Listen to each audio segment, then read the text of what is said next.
로마서 1장 1절 예수 그리스도의 종 바울은 사도로 부르심을 받아 하나님의 복음을 위하여 택정함을 입었으니. 아멘.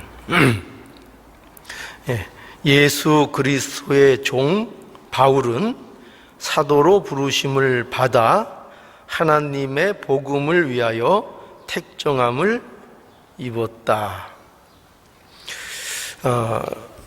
이 본문의 내용은 우리가 쉽게 보는 바와 같이 바울이 자신에 대하여 소개하고 있는 그런 내용입니다. 우리가 아는 바와 같이 이 로마서는 서신서이기 때문에 편지 형식을 띠고 있죠. 그래서 마땅히 그 앞에는 보내는 자, 그리고 받는 자, 그리고 인사말이라는 어떤 편지의 형식을 가지고 이 로마서가 기록되어 있습니다. 그래서 오늘 이 본문에 보면 맨 먼저 로마서에 나오는 말씀이 뭐냐면 바울 자신에 대한 소개지요. 근데 어떻게 여기 소개하고 있는가 하면 예수 그리스도의 종 바울이다, 이렇게 해서 자신을 소개하고 있고, 그리고 자신에 대해서 사도로 부르심을 받았다라는 것과 하나님의 복음을 위해서 택정함을 입었다. 택정함을 입었다는 것은 어떤 구별되이 이렇게 선택을 받았다, 그런 의미죠. 그런 뜻으로 바울이 자신에 대해서 소개하고 있는 것을 보게 됩니다. 그러니까 자신을 여기 보는 바와 같이 종으로, 그렇죠? 종으로, 그리고 자신을 사도로, 또 자신을 복음을 위해서 택정함을 입은 자로 자신을 소개하고 있는 것을 이제 이 말씀 속에서 우리가 만나게 되는 것입니다. 이런 그 바울의 소개를 보면은 우리가 쉽게 볼 수 있는 게 뭐냐면, 바울이 자기를 소개하는 데 있어서 이런 게 없어요. 뭐냐면 자기에 대한 그 어떤 나타냄, 그러니까 자기가 무엇을 했냐라는 말들로 자기를 소개하고 있지 않아요. 참 묘하죠. 우리는 보통 우리를 남들에게 소개하고 설명하려고 하면 우리는 내가 얼마나 굉장한 자고 얼마나 괜찮고 무엇을 가졌는가, 좀 자랑할 만한 것들을 이렇게 나열하는 것이 보통 우리가 생각하는 자기의 소개입니다. 그런데 이 바울은 자기가 무엇을 했는지에 대한 자기의 소개는 전혀 하지 않고 있어요. 그러니까 바울이 생각해 보십시오. 바울은 그 바울이 세상적으로 볼 때에 얼마나 그에게 있어서 그야말로 내세울 만한 것이 많은 사람이었습니까? 그가 좋은 교육을 받았죠. 좋은 집안에서 태어났죠. 그야말로 세상적인 측면에서 놔도 부족할 것이 없는 그런 많은 것을 그가 소유했던, 그리고 실제로 그것을 자산으로 자기가 가지고 습득하고 있는 그인데, 그런데 그런 것들을 가지고 자기를 소개하고 있지 않다는 거예요. 그러니까 자기가 어떤 사람인지, 또 자기가 한 일이 무엇인지, 그가 한 일이 얼마나 많이 있겠어요, 바울로서. 그러나 그것으로 자신을 설명하지 않고 있고, 오늘 보는 바와 같이 자신을 뭐로 소개하고 있다고요?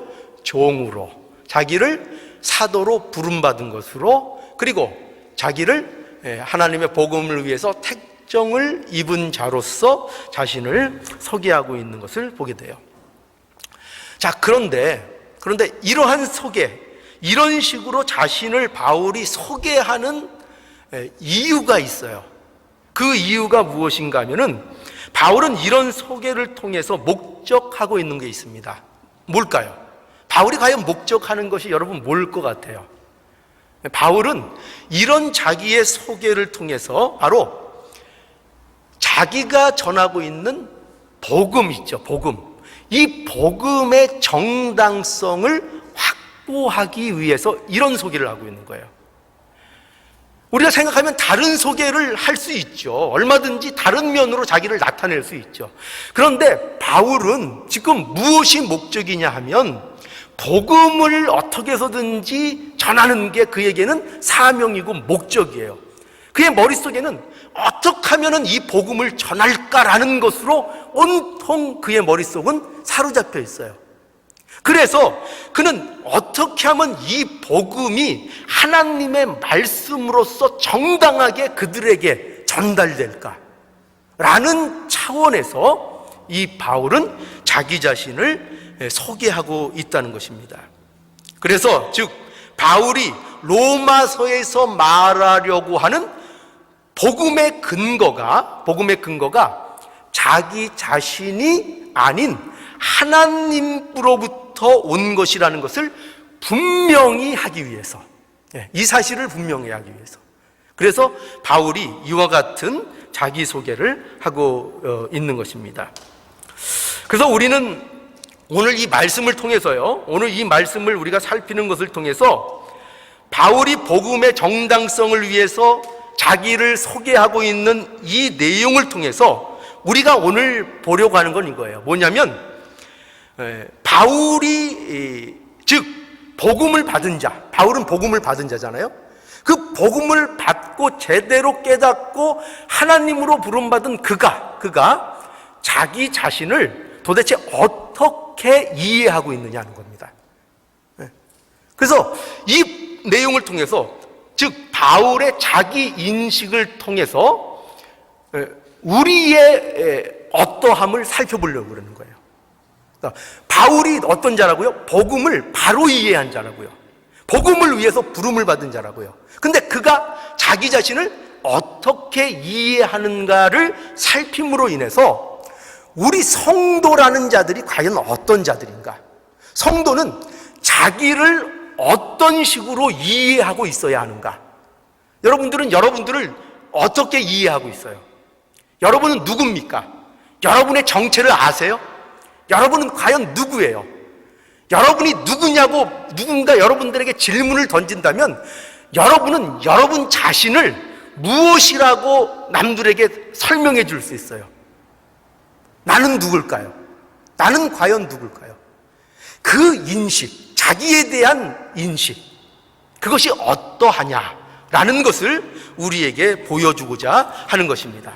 자, 그래서 오늘 이 1절에 보면은, 자, 첫 번째로 바울이 자기를 어떻게 소개하고 있는가? 자, 첫 번째로 어떻게 소개하고 있습니까? 어떻게 소개하고 있어요? 자기를 예수 그리스도의 종으로 자신을 소개하고 있는 것을 보게 돼요. 자, 여기에서 사용되는 이 종이라는 표현이 있죠. 이 종이라는 이 표현은 좀 정확하지 않은 표현이에요. 그게 무슨 말인가 하면, 이 종이라는 표현은 원뜻보다는 많이 이렇게 좀 순화한 그런 표현이라고 얘기할 수 있습니다. 그래서 원래 사용된 이 둘로스라는 이 말은요, 종이라는 말보다는 오히려 노예라고 번역하는 것이 훨씬 더 맞아요. 그러니까 왠지 종이라 그러면 왠지 좀 이렇게 좀 순화된 그 느낌이 들죠. 조금 종인데 노예긴 노예인데 조금 기분 안 나쁘게 쓰는 단어가 종이고, 이게 이제 왜냐하면 성경을 번역할 때에 많은 사람들을 고려하고 이 사람의 기분을 상하지 않게 하기 위한 차원에서 좋은 단어를 선택하다 보니까, 그러니까 이 원래 성경이 의도하는 것에 대해서 조금 부족한 면이 있게 번역된 부분들이 좀 심심치 않게 많이 있어요. 바로 이 종도 그래요. 원래는 종으로 번역되는 말이 아니고 원래는 뭐야 정확하다고요? 노예라 그래야 돼요. 노예. 근데 노예하면 우리들이 듣기에, 사람이 듣기에 상당히 부담스럽죠. 그죠? 상당히 부담스럽고 부정적인 느낌이 너무 많이 나는 거예요. 그래서 이제 종으로 번역이 된 겁니다. 그런데 정확한 게 뭐라고요? 노예라고 말해야 한다는 것입니다. 그래서 우리가 잘 아는 것처럼 바울은 많은 사람들이 인정할 만한 많은 것들을 가진 자임에도 불구하고 오늘 본문에서 분명하게 바울은 자기를 어떻게 인식하고 있는가 하면은 자기를 종으로, 노예로 인식하고 있다는 것을 분명히 우리에게 보여주고 있는 겁니다. 그러니까 바울은 자기에게 있어서, 내게 있어서 가장 나를 설명하는 적합한 표현이 뭘까? 가장 알맞은 단어가 뭘까? 고민하지 않았겠어요? 소개할 때에? 그런데 그 소개할 때에 어떤 단어를 선택했다고요? 노예라는 그 표현을 선택한 겁니다. 왜냐? 그 노예라는 그 표현이 자기가 맺고 있는 예수님과의 어떤 관계를 설명하는 데 있어 가장 적합한 표현으로 바울에게 이해되고 있기 때문이었던 거예요. 그래서 바울은 자기를 뭐로 인식하고 있다고요? 노예로 인식하고 있다는 것입니다. 여러분, 왜 이렇게 노예로 바울이 인식하고 있는가 하면요, 바울에게 있어서 삶을 보니까 자신의 삶 속에 이거를 깨달았던 거예요. 뭐냐면 자신의 삶 속에 예수 그리스도가 전부였다는 겁니다. 예수 그리스도가 그의 삶의 전부를 설명하고 있는 것이고요, 예수 그리스도를 자신에게서 빼내면 자기가 아무것도 남지 않는다는 사실을 바울은 알게 되었던 거예요. 자기에게 있어서 예수님을 빼면은 이 바울 자기 자신이 설명이 되질 않는 거예요. 여러분은 어떻습니까? 여러분은 무엇을 빼면 여러분들이 설명되지 않습니까? 여러분은 무엇으로 여러분들을 설명할 수 있습니까? 한번 곰곰이 생각해 보시기를 바라요. 과연 나는 무엇을 중심으로 살아가고 있는가? 내 삶의 주인은 무엇인가? 어떤 쾌락을 추구하는 것인가? 어떤 세상적인 것이 나의 삶의 중심이 되고 있는가? 그것을 우리에게 보라 말씀하고 있는 것입니다.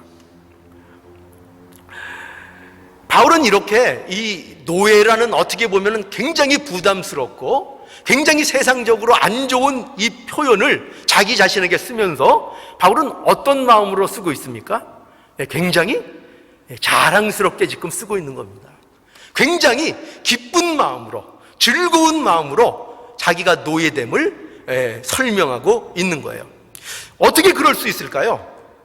과연 여러분들은 내가 어떤 사람의 노예라는 것을 기쁜 마음으로, 즐거움으로, 자랑으로 얘기할 수 있을까요? 근데 이 바울은 그렇게 하고 있다. 어떻게 그럴 수 있느냐 하면은 그 이유가 있죠. 뭐냐? 우리 신명기 15장을 한번 가보죠. 신명기 15장 12절입니다.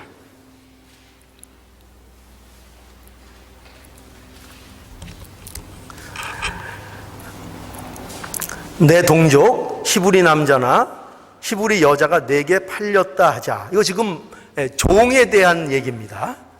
종을 이렇게 사기도 하고 그런 시대 아닙니까?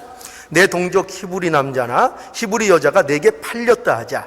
만일 6년을 너를 섬겼거든 제7년에 너는 그를 놓아 자유하게 할 것이요, 그를 놓아 자유하게 할 때에는 공수로 가게 하지 말고 내 양 무리 중에서와 타작 마당에서와 포도주 틀에서 그에게 후히 줄지니 곧 내 하나님 여호와께서 내게 복을 주신 대로 그에게 줄지니라.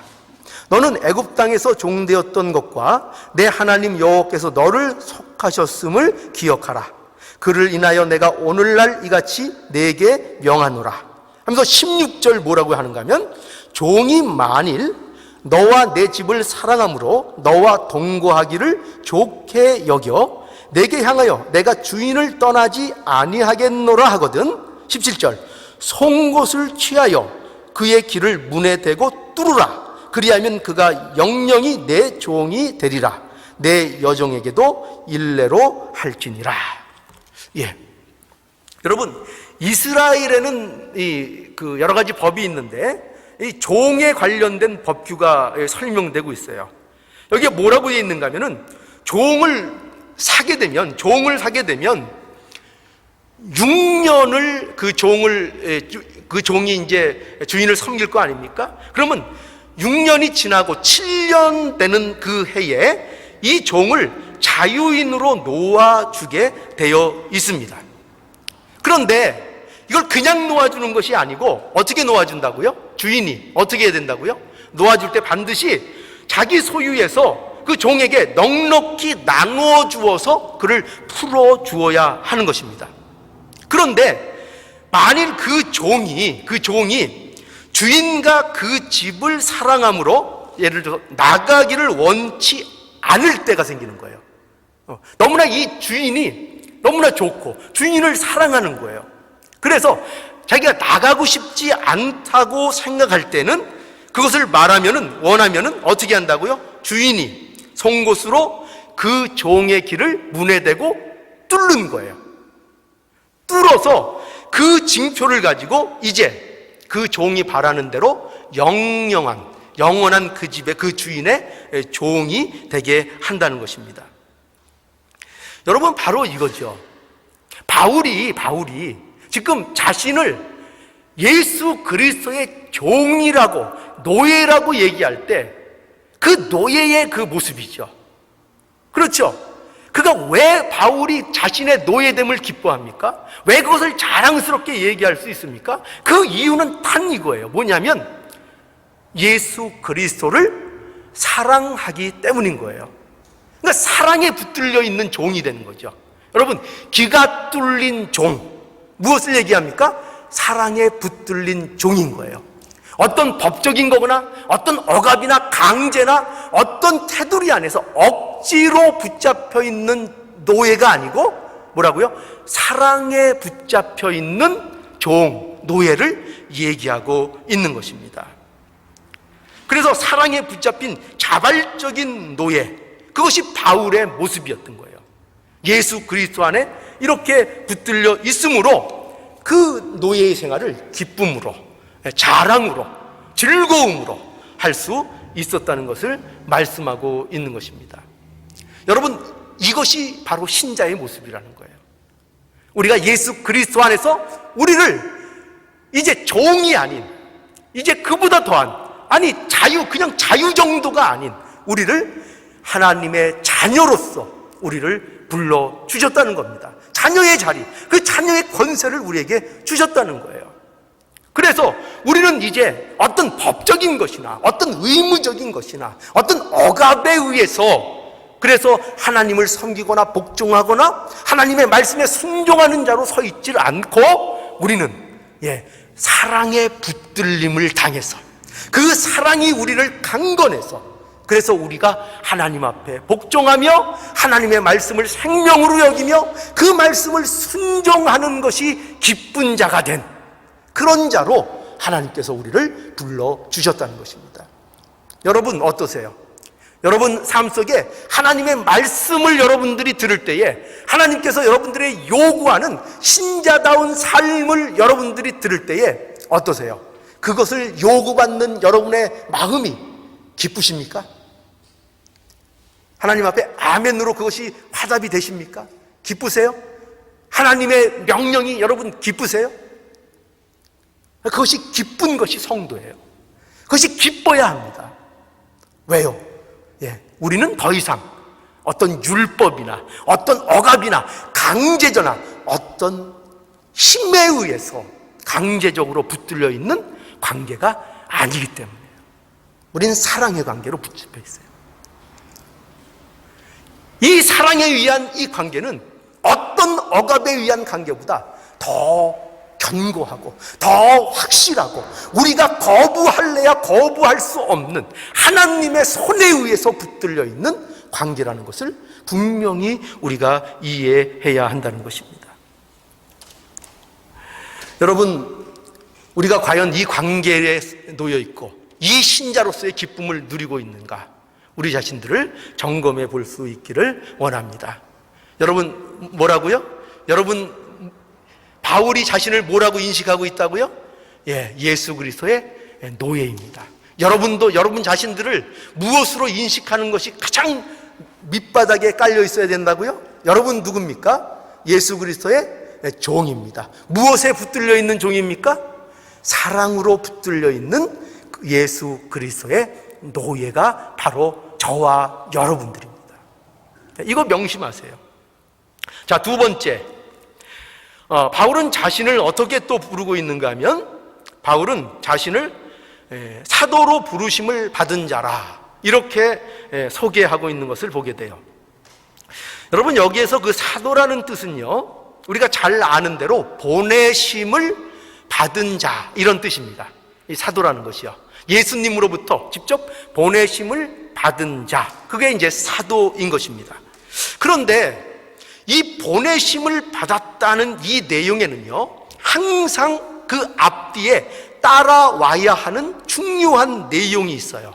그게 뭔가 하면, 그건 뭐냐면 바로 이거예요. 뭐냐면 보냈다는 이 사실에 대해서는 반드시 짝으로 와야 되는 것들이 있는데, 뭐냐면 무엇을 위해 보내줬느냐라는 이해가 바로 있어야 돼요. 그러니까 보냈다라는 것만 잡고 있으면 안 되고, 반드시 보내졌다라는 것에는 무엇이 이해돼야 된다고요? 무엇을 위해서 보내졌느냐. 우리의 사명과 관련돼 있겠죠. 그죠? 무엇을 위해서 보내졌느냐. 그리고 또 하나는 무엇이냐. 이게 더 중요해요. 뭐냐면 누구로부터 보내졌느냐 하는 것입니다. 누구로부터 보내졌느냐. 자, 기억합시다.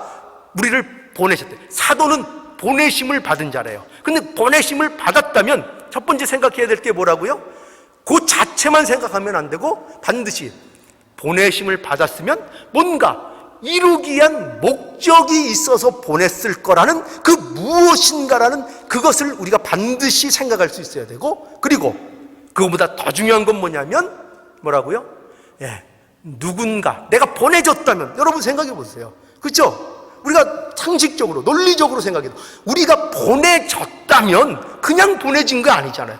보내졌다는 얘기는 누군가로부터 보내졌다는 얘기 아니에요. 우리를 보낸 사람이 있다는 얘기 아니에요. 그렇죠? 그래서 여러분 이 사실을 기억해야 됩니다. 그런데 기독교 신앙에 있어서 주의해야 될 중요한 하나의 내용이 뭐냐 하면, 바로 우리가 무엇을 위해 보내졌는가 보다 누구로부터 보내졌는가가 더 중요하다는 사실을 항상 잊지 말아야 돼요. 우리는 너무나도 결과 위주의 삶에 치중되어 있기 때문에 우리는 항상 내가 무엇을 해야 합당한가를 우리는 우선적으로 생각할 때가 많아요. 우리의 삶 속에 보내심을 받았으면 반드시 그 보내심을 받은 것에 대한 목적이 있어요. 그것을 반드시 이루는 것이 헛된 삶이 아닌 것이 분명해요. 우리는 그 삶으로 가야 돼요. 그런데 그거보다 더 우선해서 중요한 거 뭐냐면 우리가 잊기 쉬운 건 뭐냐? 그거에 너무 치중해서 우리가 누구로부터 보내심을 받았냐는 것을 망각할 때가 있다는 거예요. 누구로부터 보내심을 받았냐. 그래서 여러분, 이 바울이 자기를 소개하는 이 모든 표현에 있어서도 전부 다 바울이 표현하는 건 뭐냐면, 내가 어디로부터 온 존재냐, 내가 어디로부터 왔냐, 내가 잘나서 지금 나서고 있는 거냐, 아니면 누구로부터 내가 보내심을 받아서 이 자리에 있는 거냐 하는 것을 바울은 꼭꼭 확인시키고 있는 것을 우리가 보게 되는 거예요. 자, 명심하십시오. 기독교 신앙에 있어서 가장 중요한 거, 결코 놓치지 않아야 되는 거. 우리는 신앙을 갖고 있어도 때로는 행위가 부족할 수 있어요. 여러분, 어떻게 우리가 행위를 완벽하게 율법을 다 지켜낼 수가 있겠어요? 하나님 말씀을 어떻게 다 순종해낼 수가 있겠어요? 그러나 순종이 중요하고 행위가 중요하지만, 그러나 그보다 전제되고 반드시 우리에게 잊혀지지 말아야 될 건 뭐냐? 누구로부터 왔느냐, 누가 나를 보냈느냐, 누구로부터 온 복음을 내가 믿고 있느냐, 내가 지금 이 자리에 있는 것은 누구로부터 온 복음 때문에 이 자리에 있느냐. 이거를 놓치면 방향이 완전히 틀어져 버린다는 거예요. 여러분, 방향은 틀어지면 안 돼요. 조금 부족하고 조금 덜 순종하고 조금 부족한 면이 있다 할지라도 방향이 틀어지는 것 안 돼요. 방향을 지켜야 돼요. 방향. 언제나 옳은 방향을 가야 돼요. 그렇죠? 옳은 방향. 제가 늘 말씀드리지만 방향을 잘못 잡으면 뭐를 내면 낼수록 손해라고요? 열심을 내면 낼수록 손해가 돼요. 프리웨이 한번 타가지고 신호판 보지도 않고 계속 내달렸어요. 동쪽으로 가야 되는데 서쪽으로 갔어요. 오래 열심히 가면 갈수록 돌아와야 될 길은 엄청나게 긴 거 되는 거죠. 예, 좀 천천히 가도 무엇부터 잡아야 된다고요? 예, 방향부터 확실하게 잡아야 되는 것이 기독교의 가장 중요한 내용인 것입니다. 자, 그래서 여러분 보세요. 갈라디아서 1장을 한번 가볼까요? 갈라디아서 1장.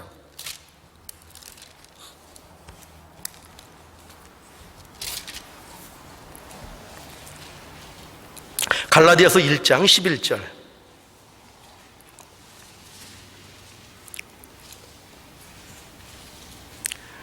형제들아, 내가 너희에게 알게 하노니 내가 전한 복음이 사람의 뜻을 따라 된 것이 아니라.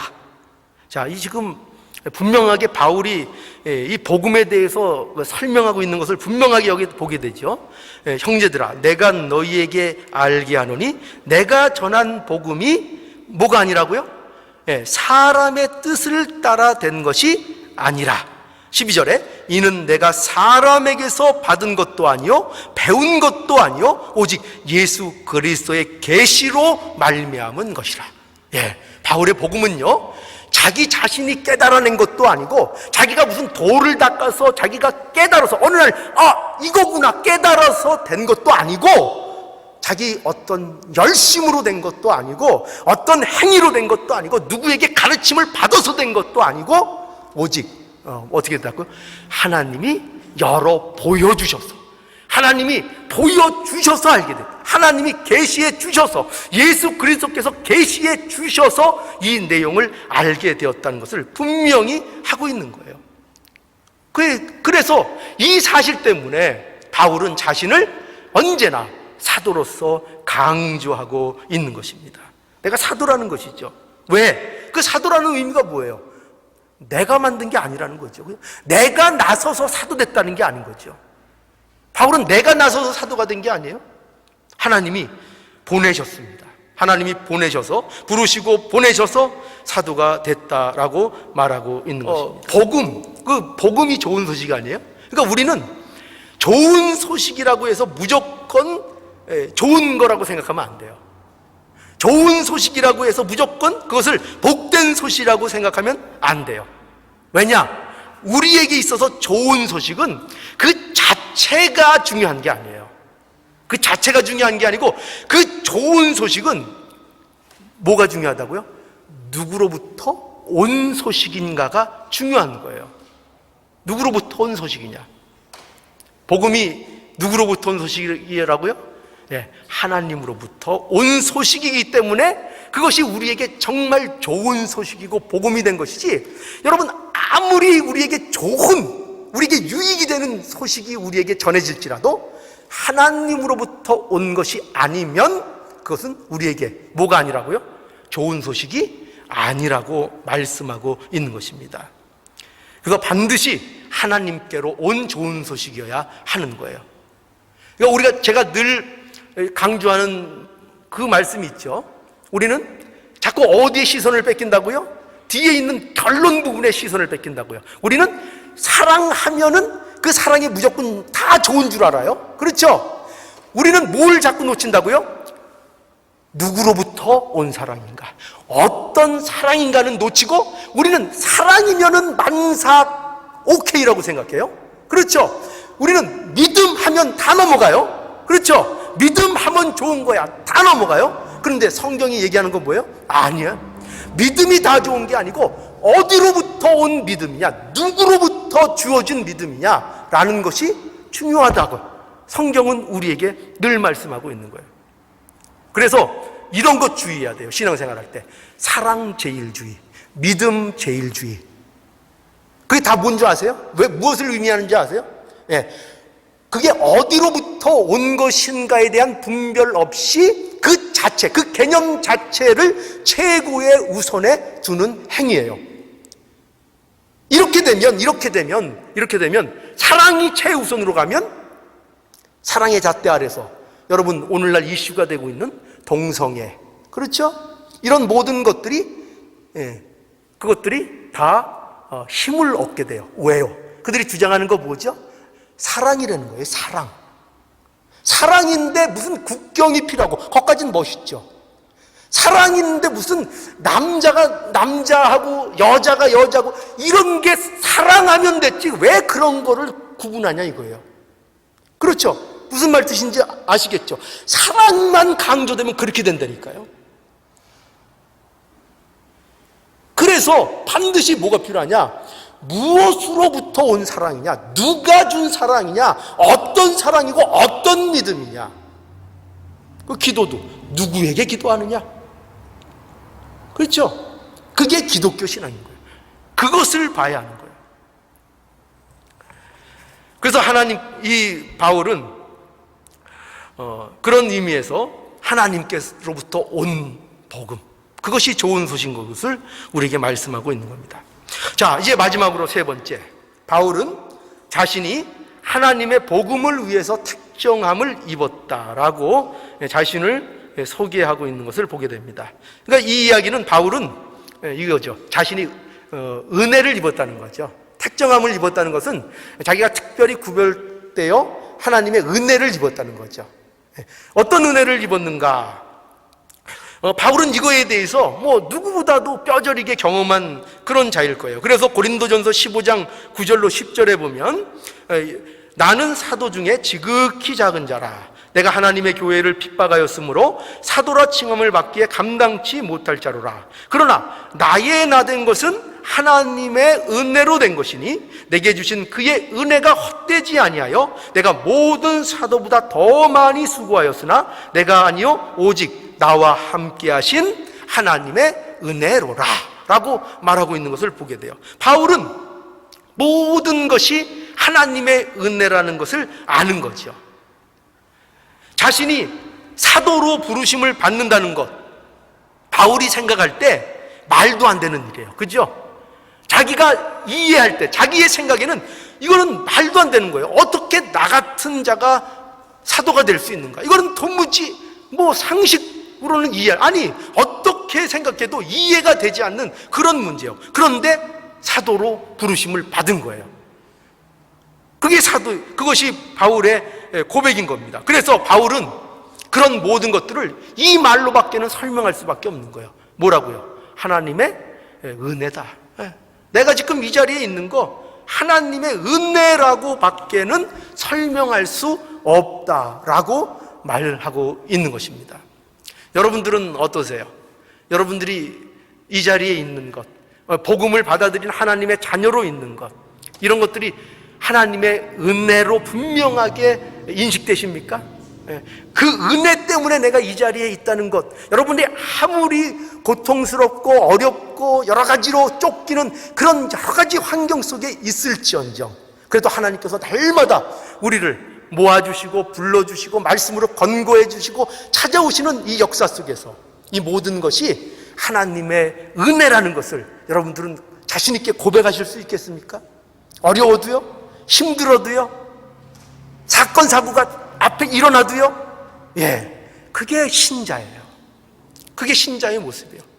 왜 우리는 이럴까요? 왜 이렇게 어려운 일이 있을까요? 또 어떤 분들은 저희는 예수 믿고 나온 다음부터 어려운 일들이 더 많아져요. 그렇게 고백하는 사람들 심심치 않게 제가 봤어요.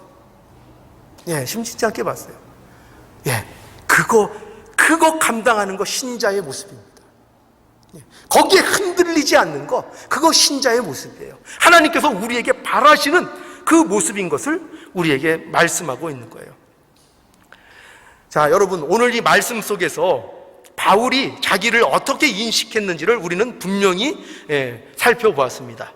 바울은 자신이 누구의 노예인지를 분명히 인식했고요. 여러분들도 분명히 인식할 수 있으세요? 여러분들이 누구의 지배 아래 있는가? 누구를 주인 삼고 있는가? 누구를 중심으로 살고 있는가? 분명히 인식하고 있어요? 분명히 알고 계시죠? 또 바울은 어떻게 했다고요? 누구로부터 보내심을 받았는가에 대한 분명한 인식을 갖고 있었고, 그 바울은 또한 무엇을 위해 내가 보내심을 또한 받았는가도 분명히 그가 인식하고 있었다는 것입니다. 하나님의 복음을 전하는 자로서요. 어떻습니까? 우리는 그 복음을 맡은 자로서의 인식이 분명히 있으십니까? 예, 삶 속에서 나타내시기 바라요. 분명히 복음을 위해서 여러분들이 보내심을 받은 자들이에요. 이건 사도에게만 보내심을 받은 일이 아니에요. 사도의 일만 아니에요. 제자들의 일만 아니에요. 우리가 제자예요. 우리가 그 일로 인하여 부름을 받은 자들입니다. 자, 그래서 누구의 노예인지, 누구로부터 보내심을 받았는지, 누구를 위해서 은혜를 입었는지를 분명히 인식하고 이해함으로 인해서 내가 누구인가에 대한 분명한 답을 여러분들이 찾으시기를 바라요. 여러분, 세상 것으로 판단하는 여러분들을 보지 마시고 하나님의 복음이 여러분들을 가리키는 그 여러분들을 보세요. 우리가 발견하는 우리는 세상 가치나 세상 것으로 우리를 발견하도록 하나님이 허락하신 것이 아니라 우리는 하나님의 계시를 통해서, 복음의 말씀을 통해서 우리 자신이 어떠한 자인가를 발견하도록 부르심을 받은 그런 자들인 것을 아셔야 됩니다. 그게 바로 저와 여러분들입니다.